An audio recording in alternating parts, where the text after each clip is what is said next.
laban al y'all ready? Kicau, kicau, kicau mania. Kicau, kicau, kicau mania. Kicau, kicau.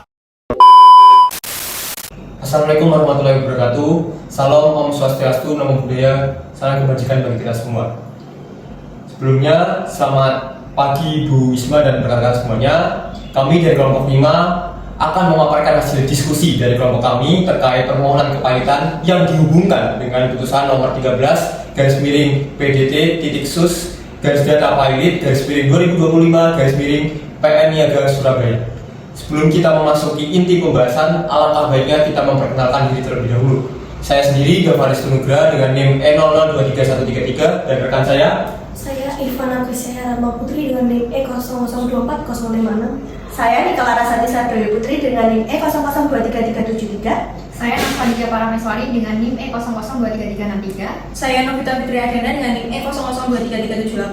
Saya Tengkolatun Musyafa dengan NIM E00233132. baik, jika rekan kami sudah melangsungkan perkenalan, alangkah baiknya kita akan memasuki ke inti pembahasannya. Pada pembahasan pertama, yaitu permohonan pailit. Permohonan pailit adalah gugatan hukum yang diajukan ke pengadilan niaga agar seorang debitur, yaitu perorangan atau perusahaan, dinyatakan dalam keadaan pailit karena tidak mampu melunasi hutang yang jatuh tempo kepada 2 atau lebih kreditur. Selanjutnya terdapat alur sengketa, yang dimana yang pertama itu adalah hubungan hukum. Hubungan tersebut antara debitur dan kreditur yang berdasarkan pada perjanjian utang piutang. Dalam putusan terjadi hubungan hukum antara pemohon yaitu PT Jakarta Inti Samudra dan termohon yaitu PT Pesut Abadi Mahakam. Hubungan ini berasal dari perjanjian jual beli menyediakan barang yaitu Global Flexi Tank 24 IR berdasarkan pesanan pembelian. Selanjutnya yaitu persyaratan pailit yang diatur dalam pasal 2 ayat 1 Undang-Undang Kepailitan dan PKPU yang meliputi debitur memiliki 2 atau lebih kreditur, adanya utang yang tidak dibayar, dan minimal salah satu utangnya telah jatuh tempo dan dapat ditagih. Dalam putusan, termohon memiliki kewajiban pembayaran utang sebesar Rp255.125.004 berdasarkan invoice pada tanggal 10 Februari tahun 2023. Utang tersebut telah jatuh tempo dan dapat ditagih sejak tanggal tersebut. Kemudian pemohon juga memiliki kreditor lain yaitu Andi Riki Setiawan dengan utang sebesar Rp771.203.440. Lalu pada pembahasan selanjutnya terdapat proses penyelesaian. Yang pertama, alternatif penyelesaian. Ada PKPU, yaitu penundaan kewajiban pembayaran utang untuk rekonstruksi utang. Dalam hal ini, debitur masih diberi kesempatan bayar. Dan yang kedua, perdamaian.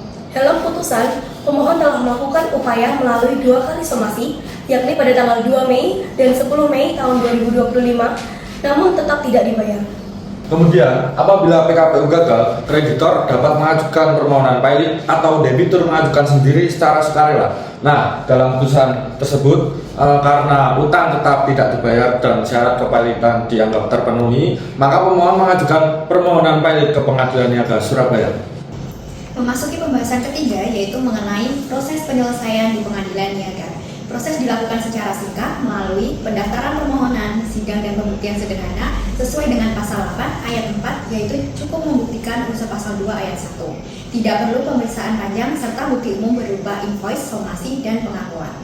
Serta batas waktu putusan maksimal 60 hari dan hakim akan memberikan putusan berupa mengabulkan permohonan kepailitan jika syarat kepailitan terpenuhi atau permohonan akan ditolak apabila syarat kepailitan tidak terpenuhi. Selanjutnya, upaya hukum di mana dapat mengajukan kasasi ke Mahkamah Agung, peninjauan kembali setelah putusan berkekuatan hukum tetap dan putusan tersebut bersifat serta-merta. Dalam putusan, permohonan didaftarkan pada tanggal 7 Agustus 2025 di Pengadilan Niaga Surabaya. Permohonan pailit dikabulkan dan menyatakan termohon PT Pesut Abadi Mahakam pailit dan menghukum termohon untuk membayar biaya perkara yang ditetapkan sejumlah Rp2.434.000. Sekian, terima kasih, kurang lebihnya mohon maaf. Wassalamualaikum warahmatullahi wabarakatuh. Rahayu, rahayu, rahayu. Laban al y'all ready?